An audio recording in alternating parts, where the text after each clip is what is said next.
Students, we will discuss about the important news. First news is regarding the Manipur के perspective से है। मणिपुर के वहाँ पे जो सिक्योरिटी फोर्सेज हैं, असम राइफल्स, उनके पर्सनल्स के ऊपर में अटैक हुआ है।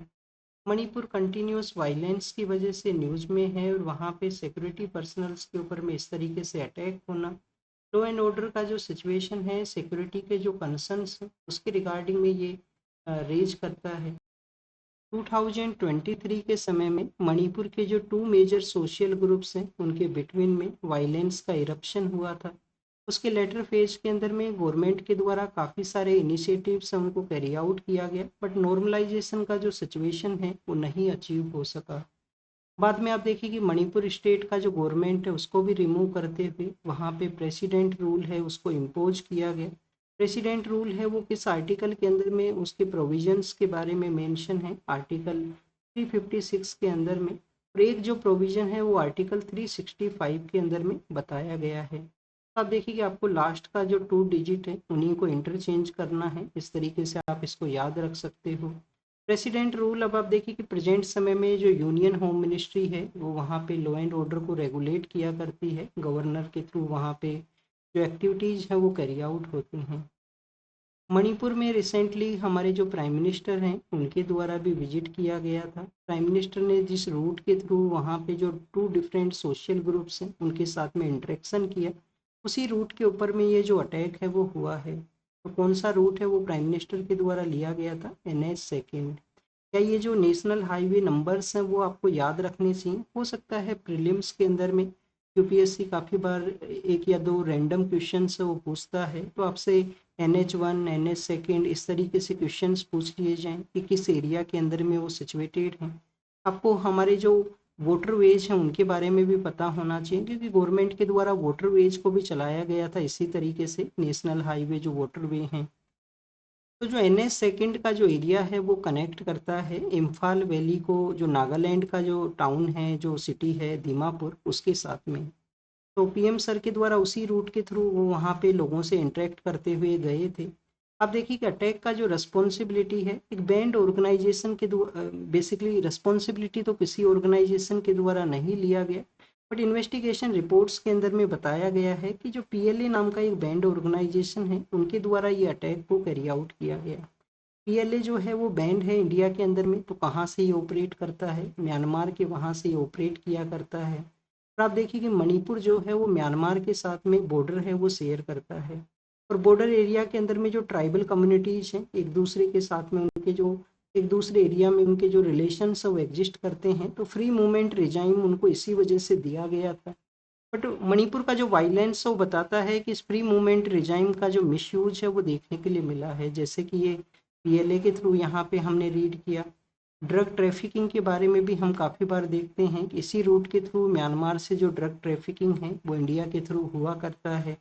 म्यांमार को आप देखिए कि जो डेथ ट्राइंगल जो कंट्रीज हैं उसमें भी नारकोटिक ब्यूरो के द्वारा इंक्लूड है वो किया गया है।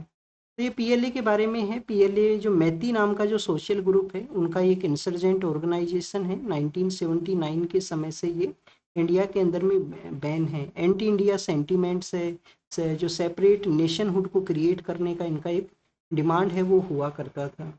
नेक्स्ट अगर हम बात करें स्टूडेंट्स, जिस एरिया में जो अटैक हुआ है, जिस एरिया में अटैक हुआ है वो एरिया कभी आप देखिए कि armed force special power act के अंडर में हुआ करता था, जिसको लास्ट 2 इयर्स के दौरान में डी नोटिफाई है वो किया गया। वहाँ पे किसी तरीके का वायलेंस का सिचुएशन नहीं हुआ होगा, तो इस वजह से उस एरिया को डी नोटिफाई है वो कर दिया गया था 2023 के समय में। अब ये armed force special power act है वो क्या है? आपके लिए तो क्वेश्चन यही है, armed force special power act है ये क्या है? क्या ये जो एक्ट 1958 के समय एग्जिस्टेंस में आया था, जो हमारी सिक्योरिटी फोर्सेज को कुछ स्पेशल पावर, स्पेशल प्रिविलेज है वो प्रोवाइड करता है, वन काइंड ऑफ इम्यूनिटी है वो देता है। ये जो हमारे कंट्री के अंदर में कुछ डिस्टर्ब्ड एरिया क्रिएट होते हैं जहाँ पे लॉ एंड ऑर्डर का सिचुएशन नहीं मेंटेन हो सकता है, तो वहाँ पे सिक्योरिटी फोर्सेज को कुछ पावर दे दी जाती है जिससे कि वो लॉ एंड ऑर्डर को मेंटेन है वो कर सकें। तो स्टूडेंट्स, ये जो एक्ट जब 1958 के समय एग्जिस्टेंस में आया, क्या इसके अर्लियर फेज में जो कॉलोनियल एरा हुआ करता था उस समय भी क्या कोई एक्ट है वो एग्जिस्ट करता था? यस स्टूडेंट्स, एक एक्ट है जो कि क्विट इंडिया मूवमेंट के समय आया था। क्विट इंडिया मूवमेंट कब हुआ था? 1942 के समय में। 9 अगस्त का वो डे है जब गांधी जी हैं वो एक एक स्लोगन है वो देते हैं, डू और डाई, या तो आप फ्रीडम को अचीव करो या आप देखिए कि अपना जो लाइफ है उसको सेक्रीफाइस करो। और ये जो मूवमेंट है कम्प्लीटली लीडरलेस मूवमेंट था, क्योंकि जो मेन लीडर्स हैं उनको अरेस्ट कर लिया गया था ब्रिटिश अथॉरिटीज़ के द्वारा। सीक्रेट सोसाइटी वर्क करती है क्विट इंडिया मूवमेंट के दौरान में, तो उस दौरान में जो डिस्टरबेंस को रोकने के लिए उस समय जो वाइसरॉय हुआ करते थे, वाइसरॉय कौन हुआ करते थे स्टूडेंट्स? लिनलिथ गो वाइसरॉय हुआ करते थे।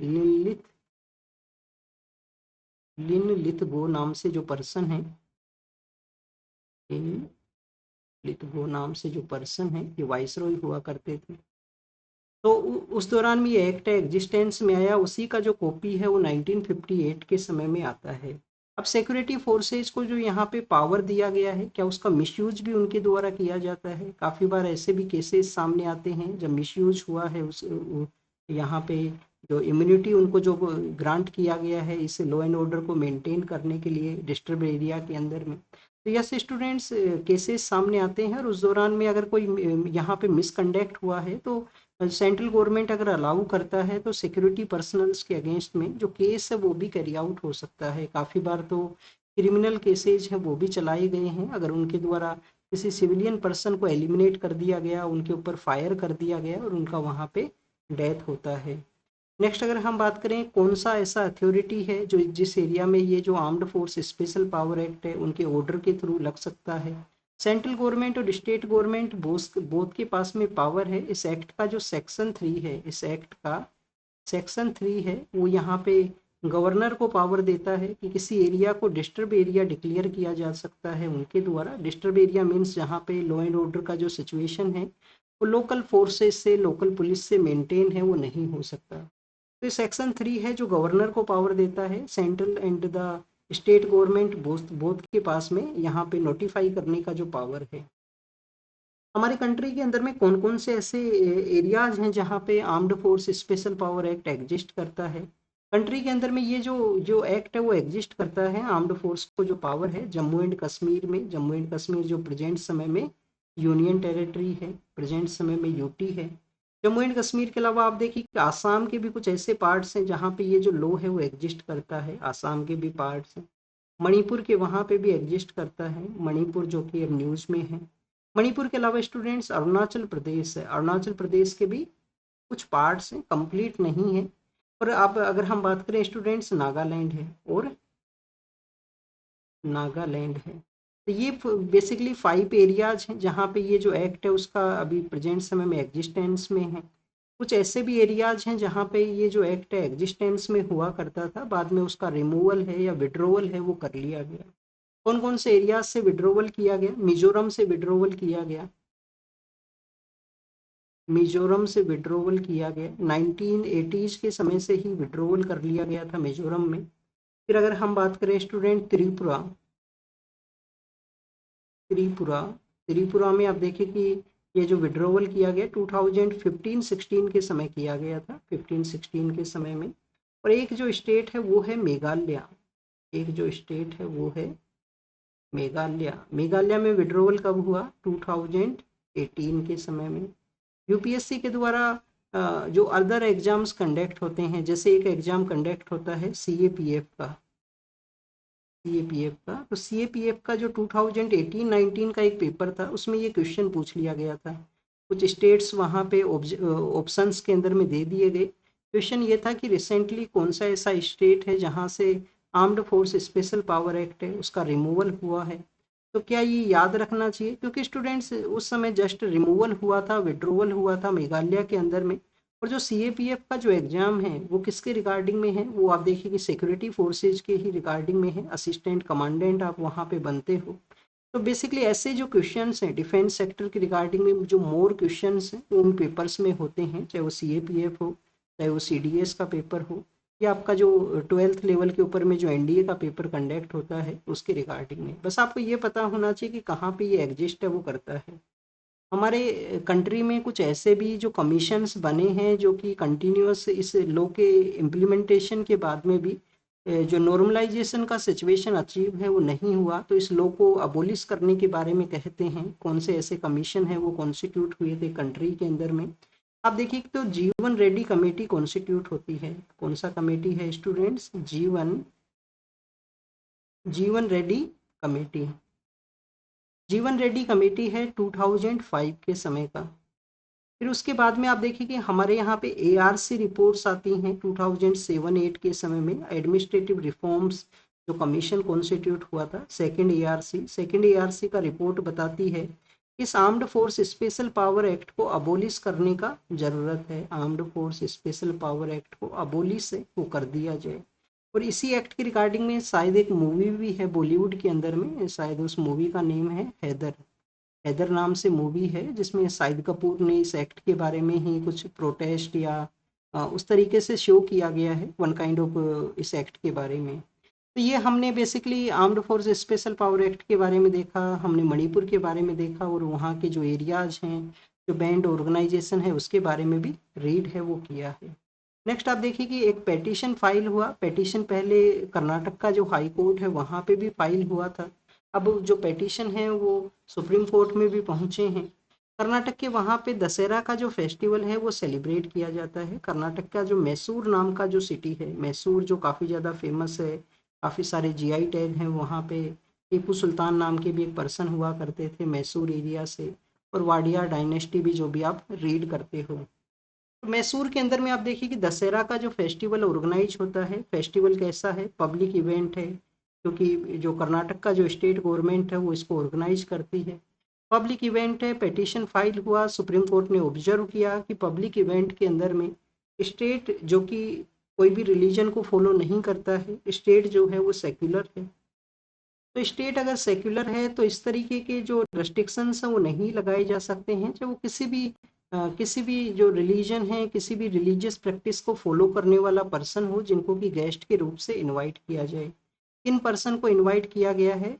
एक इंटरनेशनल बुकर प्राइज होता है, बानू मुस्ताक नाम से एक राइटर हैं, कन्नड़ा नाम का जो लैंग्वेज है, जो कर्नाटका का लोकल लैंग्वेज है, उसका ये राइटर है बानू मुस्ताक। उनका बुक है, बुक को अभी आप देखिए कि मार्च या फरवरी के मंथ के दौरान में जो बुकर प्राइज है वो मिला था।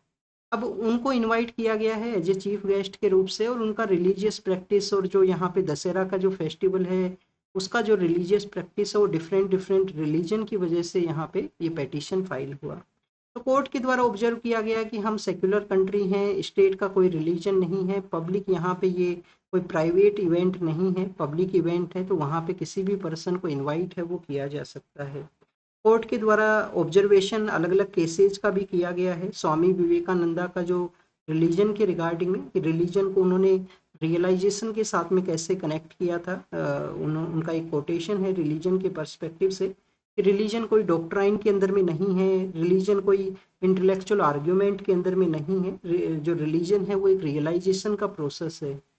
फिर आप देखिए कि इनके द्वारा केशवानंदा भारती केस और एसआर बोमई केस को ऑब्जर्व किया गया कोर्ट को, कि केशवानंदा भारती केस और एसआर बोमई केस बोथ बताते हैं कि सेकुलरिज्म सभी रिलीजन्स को इक्वल वे में ट्रीट करना, सभी पर्सन्स को इक्वल वे में ट्रीट करना हमारे बेसिक स्ट्रक्चर का पार्ट है। और जब तक सेकुलरिज्म को प्रियम्बल के अंदर में इंक्लूड है वो नहीं किया गया था। प्रियम्बल में कब इंक्लूड किया गया था? 42 कॉन्स्टिट्यूशन अमेंडमेंट एक्ट के थ्रू।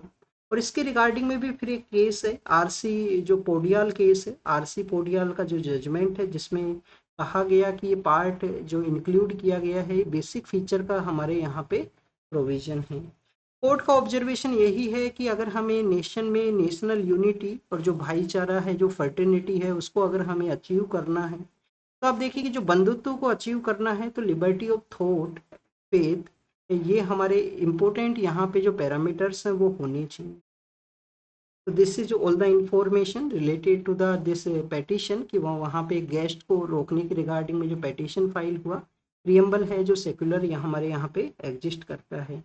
अब आपके लिए क्वेश्चन है, अब क्वेश्चन ये है कि मैसूर में दशहरा होता है, नॉर्दर्न पार्ट ऑफ इंडिया में हम जो दशहरा का जो फेस्टिवल है उसको किस नाम से सेलिब्रेट करते हैं? उसको हम सेलिब्रेट करते हैं विजयदशमी के रूप से। और वहाँ का जो दशहरा का जो सेलिब्रेशन है और हमारा जो नॉर्दर्न पार्ट ऑफ इंडिया में जो दशहरा का सेलिब्रेशन है वो लिटिल बिट डिफरेंट है, लिटिल बिट जो डिफरेंट हुआ करता है। कंट्री के अंदर में किस किस एरिया में दशहरा का जो फेस्टिवल है वो हुआ करता है। एक आप देखिए कि हिमाचल प्रदेश का जो कुल्लू है, हिमाचल प्रदेश का कुल्लू नाम का जो जगह है वहाँ पे एक सेलिब्रेशन होता है। राजस्थान के अंदर में एक जगह है कोटा, राजस्थान में कोटा है, वो काफ़ी ज़्यादा फेमस है वहाँ पे दशहरा का फेस्टिवल। और आप देखिए कि मैसूर का ये जो दशहरा है वो भी काफ़ी ज़्यादा फेमस है। मैसूर के अंदर में जो वहाँ पे जो देवी हैं उनका वर्शिप किया जाता है। और अगर आप स्पेल भी अगर आप देखोगे, नॉर्दर्न पार्ट ऑफ इंडिया का जो दशहरा का जो स्पेलिंग है वो डिफरेंट होता है, वहाँ पे दशहरा है वो उसको इस तरीके से लिखा जाता है। नेक्स्ट अगर हम बात करें स्टूडेंट्स महाराष्ट्र के बारे में है, महाराष्ट्र के चंद्रपुर का एरिया है, सपोज कीजिए स्टूडेंट्स ये महाराष्ट्र है, यहाँ पे महाराष्ट्र है। महाराष्ट्र का जो ईस्टर्न पार्ट है, जो ईस्टर्न पार्ट है आप देखिए कि नागपुर है, गढ़चिरौली का भी एक एरिया है जो नक्सलाइट अफेक्टेड एरिया है महाराष्ट्र में। तो स्टूडेंट्स ये वो एरियाज हैं जहाँ पे चंद्रपुर के अंदर में विलेजर्स के द्वारा प्रोटेस्ट किया गया कि वाइल्ड लाइफ के द्वारा उनके फार्मर्स के ऊपर में अटैक हुआ है, तो जो वाइल्ड लाइफ के ऑफिशियल्स हैं वो अपने एक्शंस को कैरी आउट करें। अब चंद्रपुर के अंदर में क्या क्या कौन सा ऐसा एरिया है जहाँ पे वाइल्ड लाइफ का एग्जिस्टेंस है। चंद्रपुर के अंदर में आप देखिए कि एग्जिस्ट करता है टाडोबा अंधेरी, टाडोबा अंधारी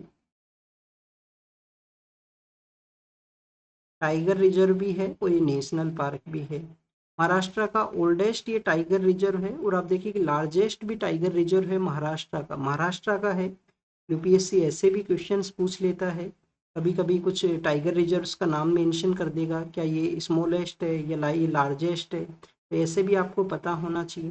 नेक्स्ट अगर हम बात करें स्टेट वाइज नहीं पता होना चाहिए आपको, कंप्लीट इंडिया में कौन सा लार्जेस्ट है, और वो न्यूज़ में रहा होगा। यूपीएससी मैक्सिमम कोई टॉपिक न्यूज़ में जब होता है उसी को रिलेट करके क्वेश्चंस को फ्रेम करता है। तो चंद्रपुर में ये सिचुएटेड है। जो टडोबा जो नेम है वो वहाँ पे गोंड नाम का जो ट्राइबल कम्युनिटी है उसके एक पर्सन हुआ करते थे जिनको कि तारू के नाम से भी जाना करते हैं, तो उनसे ये रिलेटेड नेम है।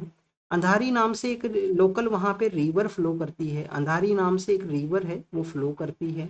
अब आप देखिए कि रिवर फ्लो करती है तो क्या किसी अदर रिवर का वो पार्ट है? यस स्टूडेंट्स, वेन गंगा नाम का जो नदी है, वेन गंगा नाम का एक नदी है, उसका ये माइनर माइनर रिवर के रूप से उसका पार्ट है अंधारी नाम का जो नदी है। और पार्क के एरिया से ही ये फ्लो करती है, नेशनल पार्क एरिया से ही। यूपीएससी ऐसे भी क्वेश्चंस पूछता है, जैसे कि जिम कॉर्बेट के बारे में पूछा था एक बार कि जिम कॉर्बेट से कौन सा जो नदी है वो जो वहां से क्रॉस करती है, कौन सा नदी क्रॉस करती है? रामगंगा, रामगंगा नाम का रिवर करती है वहां से। काफ़ी बार स्टूडेंट्स इस तरीके से रीड करते हैं कि वहाँ से गंगा रिवर पास करती है, बट रामगंगा नाम का एक स्मॉलर रिवर है जो जिम कॉर्बेट से पास है वो किया करती है। तो ये वाइल्ड लाइफ और ह्यूमंस के अटैक के बारे में था। नेक्स्ट अगर हम बात करें स्टूडेंट्स वेस्ट एशिया के पर्सपेक्टिव से है। वेस्ट एशिया का ये न्यूज़ है वो किस वजह से है कि सऊदी के द्वारा और पाकिस्तान के द्वारा, सऊदी अरेबिया और पाकिस्तान के द्वारा एक म्यूचुअल जो सिक्योरिटी एग्रीमेंट है उसको साइन किया गया, म्यूचुअल डिफेंस एग्रीमेंट को साइन किया गया, जिसमें जॉइंट डेटरेंस के बारे में भी मेंशन किया गया है। जॉइंट डेटरेंस क्या है कि एक के ऊपर अगर अटैक होगा तो बोथ फोर्सेज उस अटैक को डिफेंड है वो करेंगे। अब आप देखिए कि पाकिस्तान का सऊदी के साथ में किस तरीके का रिलेशन है। रिलेशन इस वजह से है कि पाकिस्तान ओनली जो इस्लामिक कंट्रीज हैं उसमें ओनली कंट्री है जिसके पास में न्यूक्लियर पावर है।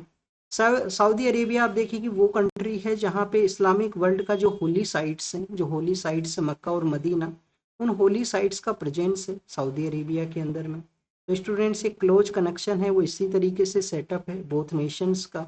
1960 के समय जब इजिप्ट यमन के अंदर में वॉर को कैरी आउट करता है तो उस समय सऊदी अरेबिया का जो होली साइट्स हैं उनके ऊपर किसी तरीके का अटैक ना हो, जो सऊदी का जो एरिया है उसको भी आप देखिए कि किसी तरीके से अनेक्स ना कर लिया जाए, पाकिस्तान अपना फोर्सेज को सेंड करता है। 1979 के समय जब ईरानियन रिवॉल्यूशन हुआ था तो आप देखिए उस समय भी सऊदी के अंदर में अपनी फोर्सेज को पाकिस्तान के द्वारा सेंड है वो किया गया था। सऊदी रिवर्स में क्या प्रोवाइड करता है? सऊदी रिवर्स के अंदर में प्रोवाइड करता है फंड, जो पैसा जो है, और जो न्यूक्लियर प्रोग्राम है उसको भी अनऑफिशियली वे में जो फंडिंग है वो दिया गया था पाकिस्तान को। अब अगर हम बात करें इस एग्रीमेंट का क्या इम्प्लीकेशन रहेगा, इजराइल आप देखिए कि कंटिन्यूस, इजराइल के द्वारा कंटिन्यूस अपना जो काफ़ी सारी कंट्रीज हैं उनको टारगेट किया गया है। तो इन इन इन कंट्रीज के ऊपर भी जो टारगेट है वो ना रहे, मिडिल ईस्ट के कंट्रीज के ऊपर में टारगेट ना रहे, पाकिस्तान से वो न्यूक्लियर आर्म्स है उनको यूज है वो कर सकें। यूज तो आप करना देखिए कि करना काफ़ी डिफिकल्ट है, बट आप देखिए कि जे यहाँ पे डिफेंस के रूप से उसका यूटिलाइजेशन है वो किया जा सके। नेक्स्ट अगर हम बात करें स्टूडेंट्स, इजराइल के द्वारा जिस तरीके से कतर के अंदर में अटैक किया गया, ईरान में अटैक किया गया, और भी काफ़ी सारी टेरिटरीज हैं जहाँ पे उनका अटैक है वो हुआ है। यूएसए जो कि एक सिक्योरिटी के रिगार्डिंग में एक रिलायबल पार्टनर का डिस्कशन किया करता था, बट यूएसए कंटिन्यूस अपना जो कमिटमेंट है उससे यूएस के द्वारा बैक किया गया है। 2019 में जब सऊदी के ऊपर में आप देखिए कि 19 के समय ईरान के द्वारा जो अटैक किया जाता है उनके रिफाइनरीज के ऊपर में, तो यूएस के द्वारा किसी तरीके से उस अटैक को डिफेंड है वो नहीं किया गया था। यूएस अपना एक अब्राहम अकॉर्ड को लेके आया था, अब्राहम अकॉर्ड लेके आता है, और अब्राहम अकॉर्ड के थ्रू इजराइल का जो रिलेशंस है वो मोर अरब कंट्रीज के साथ में सेटअप करने का कोशिश है वो किया गया था। यूनाइटेड अरब अमीरात, यूनाइटेड अरब अमीरात के बाद में आप देखिए कि जो मोरक्को है, नॉर्दर्न पार्ट ऑफ अफ्रीका में मोरक्को है, देख लेना उसका लोकेशन। सूडान नाम का जो नेशन है, और जॉर्डन नाम का जो कंट्री है, और बहरीन जो है, इन 4 नेशंस के द्वारा इजराइल के साथ में जो अब्राहम अकॉर्ड है उसको साइन किया था। और नेक्स्ट जो नंबर था वो सऊदी का था। फिर सऊदी के द्वारा जो यहाँ पे अकॉर्ड साइन होने वाला था उसी समय में आप देखिए कि वायलेंस इरप्ट होता है और इजराइल हमास का कन्फ्लिक्ट देखने के लिए मिला। अब ये तो बेसिकली यूएस के डेटरेंस, सॉरी सऊदी अपने डिफेंस के लिए जिस तरीके से एग्रीमेंट साइन किया है, पाकिस्तान अपने आप को रीजन के अंदर में एज ए पावर के रूप से सेटअप करने का कोशिश है कि उनके पास में मिडिल ईस्ट के जो कंट्रीज हैं उनका बैकिंग है। इंडिया को क्या अप्रोच यहाँ पे कैरी आउट करना चाहिए? इंडिया के लिए वेस्ट एशिया इम्पोर्टेंट है, एनर्जी सिक्योरिटी के लिए भी इम्पोर्टेंट है। हमारे जो लेबरर जो पर्सनस हैं जो कि ब्लू कॉलर का जो जॉब्स हैं उसके लिए काफ़ी सारे लोग हैं वेस्ट एशिया के लिए जाया करते हैं। तो हमें एक स्ट्रेटजिक बैलेंस अप्रोच को कैरी आउट करने का ज़रूरत है, क्योंकि हमारे लिए वेस्ट एशियन कंट्रीज हैं वो मोस्ट इम्पोर्टेंट हैं प्रेजेंट समय के अंदर में। एनर्जी सिक्योरिटी के लिए उनका इम्पोर्टेंस है। नेक्स्ट अगर हम बात करें नेपाल के बारे में है, नेपाल में आप देखिए कि जनरेशन जो जेड है, जेन जेड जिनको बोला करते हैं, उनके द्वारा एक प्रोटेस्ट हुआ। प्रोटेस्ट के अंदर में गवर्नमेंट को टोपल डाउन किया जाता है और वहाँ पे इंटरिम गवर्नमेंट एग्जिस्टेंस में आता है। अब आप देखिए कि इंटरिम गवर्नमेंट के पास में भी रिस्पॉन्सिबिलिटी है कि नेपाल में ऐसे प्रोटेस्ट के तरह गवर्नमेंट को अगर गिराया जाएगा तो आने वाले समय में फिर कोई भी सेक्शन है जो प्रोटेस्ट कर सकता है, गवर्नमेंट को डाउन है वो कर सकता है। तो यहाँ पे इंस्टीट्यूशंस को बिल्ड है वो करना चाहिए, इंस्टीट्यूशंस की बिल्डिंग के ऊपर में ध्यान है वो देना चाहिए। इंस्टीट्यूशंस अपने ऑब्जेक्टिव वे के अंदर में वर्क को कैरी आउट करें। 2006 के समय जब मोनार्की के अगेंस्ट में वहाँ पे प्रोटेस्ट होता है, 2008 में कॉन्स्टिट्यूशन आता है नेपाल में, बट कॉन्स्टिट्यूशनल जो वैल्यूज हैं वो कभी एग्जिस्टेंस में नहीं आ सका। वहाँ पे जो एलिट ग्रुप है वो कंटिन्यूस पावर कैप्चर का कोशिश करता है, नेपोटिज्म, मिस गवर्नेंस और करप्शन वहाँ पे एग्जिस्ट है वो किया करता था। साउथ एशिया में आप देखिए कि इंडिया ओनली एक सर्वाइवल डेमोक्रेसी है इंडिया के पास में, क्योंकि हमारे कॉन्स्टिट्यूशन के जो फाउंडर्स हैं उन्होंने ऐसे इंस्टीट्यूशंस को बिल्ड किया जो कि कंट्री के अंदर में कॉन्स्टिट्यूशनल वैल्यूज को प्रमोट करते हैं। तो डिफरेंट डिफरेंट हर एक सेक्टर के यहाँ पे इंस्टीट्यूशन हैं। तो इंडिया के साथ में भी जो क्लोज रिलेशन है नेपाल के, एक लर्निंग प्रोसेस को वो कैरी आउट कर सकते हैं। ऐसे जो इंस्टीट्यूशंस बिल्डिंग के ऊपर में उनका ध्यान है वो होना चाहिए। कनाडा के साथ में हमारे रिलेशन 2023 के समय डिक्लाइन होते हैं, जब कनेडियन लीडर के द्वारा इंडिया के ऊपर एलिगेशंस लगाए गए थे कि इंडिया के द्वारा वहाँ पे कुछ किलिंग्स वो की गई हैं जो कि एंटी इंडिया सेंटीमेंट को कैरी करने वाले पर्सन थे। बाद में हमारे जो डिप्लोमेटिक, आप देखिए कि जो डिप्लोमेटिक एंगेजमेंट है वो भी रिड्यूस हुआ था। अभी रिसेंटली नए पॉलिटिकल लीडर वहाँ पे पावर में आए हैं। G7 का जब मीटिंग हुआ तो इंडिया को इनवाइट किया गया कनाडा के द्वारा, और अब कनेडियन जो एनएसए हैं वो इंडिया में आए हैं सिक्योरिटी कोऑपरेशन के रिगार्डिंग में। तो ये बेसिकली कनाडा के बारे में है। पॉलिटिकल पार्टी जो कि हमारे यहाँ पे रिप्रेजेंटेशन ऑफ पीपल्स एक्ट है, पॉलिटिकल पार्टीज हमारे कंट्री में रिप्रेजेंटेशन ऑफ पीपल्स एक्ट है 1951 का, उसका एक सेक्शन है, सेक्शन 29A। इसके थ्रू आप देखिए कि पॉलिटिकल पार्टीज का रजिस्ट्रेशन होता है। इसके थ्रू क्या हुआ करता है, पॉलिटिकल पार्टीज का रजिस्ट्रेशन। अब पॉलिटिकल पार्टीज का जो रजिस्ट्रेशन यहाँ पे हुआ करता है, तो क्या डी रजिस्टर करने का भी, उनको अनरिकॉग्नाइज करने का भी कोई प्रोसेस है? कोई पॉलिटिकल पार्टी अगर 6 ईयर तक इलेक्शन को कंटेस्ट नहीं करती है, आप देखिए कि पॉलिटिकल पार्टी तो बन गया है बट इलेक्शन को वो कंटेस्ट नहीं करता है, तो क्या पॉलिटिकल पार्टी यहाँ पे फंड की रिगार्डिंग में तो उसको नहीं क्रिएट किया गया है कि जिससे कि आप देखिए कि उनको कुछ लिमिटेशन हुआ करती है, वो पैसा वो यूज कर सकते हैं। तो स्टूडेंट्स इस वजह से उन पॉलिटिकल पार्टीज को अनरिकॉग्नाइज है वो किया गया है यहाँ पे इलेक्शन कमीशन के द्वारा। नेक्स्ट अगर हम बात करें, जो आप देखिए कि एयरप्लेन का जो क्रैश हुआ था उसका इंडिपेंडेंट जो इन्वेस्टिगेशन है वो किया जाए, ऐसा पेटिशन है वो सुप्रीम कोर्ट के अंदर में फाइल हुआ है। ऑपरेशन सिंदूर के दौरान में हमारी फोर्सेज ने जो टेरर ग्रुप्स हैं, चाहे वो टेरर ग्रुप जैसे मोहम्मद का हो, चाहे वो टेरर ग्रुप हिजबुल मुजाहिदीन का हो, या टेरर ग्रुप हो लश्कर ए तैयबा का, उन ग्रुप्स के जो हेड हैं, जो वहाँ पे उनकी बेसेज हैं, उनको डिस्ट्रॉय है वो किया था। जो सिक्योरिटी हमारा सिक्योरिटी पर्सपेक्टिव से डिफेंस फोर्सेज का प्रिपेयर्डनेस है, उनका जो विलिंगनेस है, उसको ये शो करता है। तो स्टूडेंट्स अब उन टेरर ग्रुप्स के द्वारा अपने बेसेस को शिफ्ट किया गया है फार इंटीरियर एरिया के अंदर में। और आप देखिए कि रिसेंटली हमने रीड ये भी किया था कि पाकिस्तान में कैसे वो फंड को ऑर्गेनाइज कर रहे हैं अपने बेसेस को बिल्ड करने के रिगार्डिंग में। तो बेसिकली पाकिस्तान का जो टेरर ग्रुप्स के साथ में लिंकेज है उसके बारे में है। नेक्स्ट अगर हम बात करें टी के पर्सपेक्टिव से है, चाय के बारे में है।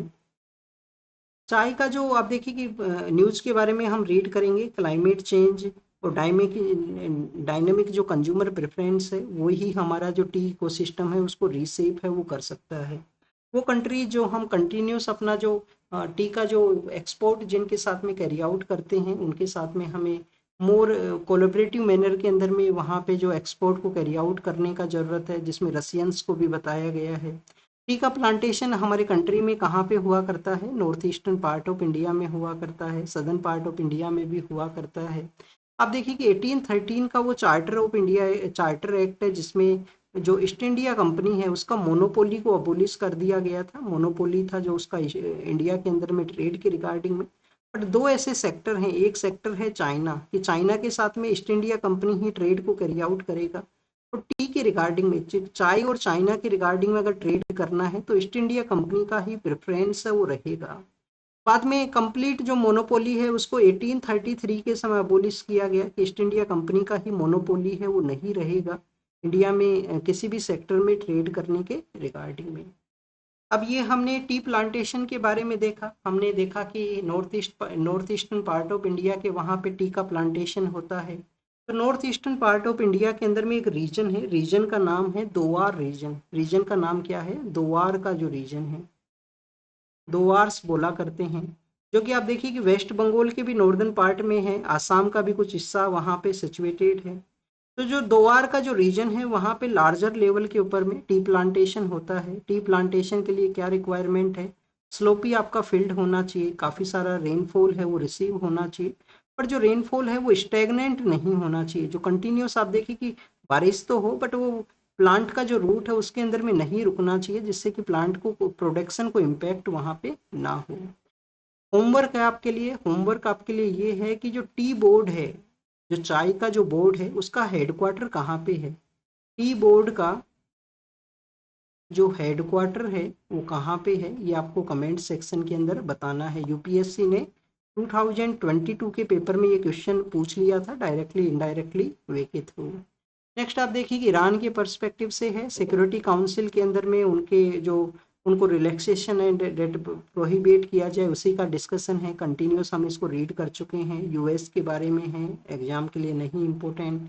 एक जो इम्पोर्टेंट है वो यहाँ पे गल्फ ऑफ फिनलैंड के बारे में मेंशन किया गया कि रसिया ने एयर स्पेस का वायलेशन किया है। एस्टोनिया नाम का जो कंट्री है उन्होंने एलिगेशंस लगाए हैं, और उससे पहले रोमानिया भी एलिगेशंस लगा चुका है, और भी काफ़ी सारे कंट्रीज ने कहा है कि हमारा जो एयर स्पेस है उसके अंदर में रसियन फोर्सेज, रसियन ड्रोन्स उनका यहाँ पे जो एरिया में एंट्री है वो किया गया है। नॉर्दर्न कोरिया के बारे में है, न्यूक्लियर डेवलपमेंट के पर्सपेक्टिव से एग्जाम के लिए नहीं इंपॉर्टेंट है। पाकिस्तान सऊदी अरेबिया जो ऑलरेडी हम रीड कर चुके हैं। और यूरोपियन यूनियन अब चाहता है कि रसिया के ऊपर में जो सैंक्शन है वो लगाए जाएं, रसिया के ऊपर में सैंक्शन है वो लगाए जाएं, और कुछ इंडियन फर्म्स हैं उनको भी यहाँ पे इंक्लूड है वो किया गया है सैंक्शन लिस्ट के अंदर में। तो नया जो रसिया के ऊपर में जो सैंक्शन लगाने के लिए जो प्रपोज किया गया है उसमें कुछ इंडियन फर्म्स भी हैं वो इसका पार्ट हैं। पहले आप देखिए कि वाडीनार के अंदर में, जो गुजरात में वाडीनार है, वहाँ पे एक रिफाइनरी एग्जिस्ट करता था, जिसमें रसियन जो कंपनीज हैं उनके भी कुछ परसेंटेज पार्टनरशिप हुआ करती थी। और इंडिया और रसिया कैसे जो क्रूड ऑयल है उसको रिफाइन करके जो वर्ल्ड के अंदर में सेंड किया करते थे, उसका एक्सपोर्ट करते थे, उसको भी सैंक्शन किया गया था यूरोपियन यूनियन के द्वारा।